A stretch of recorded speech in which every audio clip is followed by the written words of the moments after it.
Nagpapasabog ng kilig overload sina Daniel Padilla at Kyla Estrada sa Dumaguete City. Nasa Negros Oriental Province sina Daniel at Kyla para sa taping ng sequel ng serye nilang Incognito.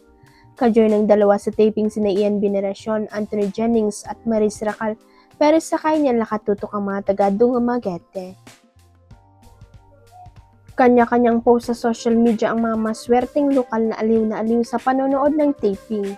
Bukod kasi sa nakita na nila ng up close ang personal mga bidang artista ng serye, ay may bonus pang kilig dahil sa paayuda ni na Daniel at Kyla.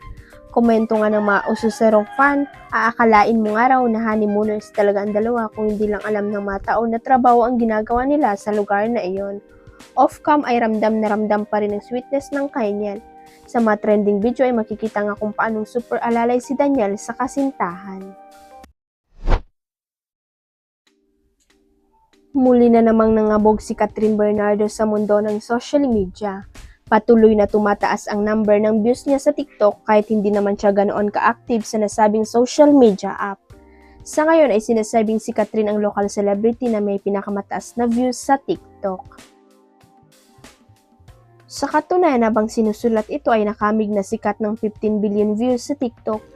Tanong tuloy ng mga memang netizen, kasama raw kay si Daniel Padilla si bilyong-bilyong nag-view na sa Asia Superstar. Nakakaloka.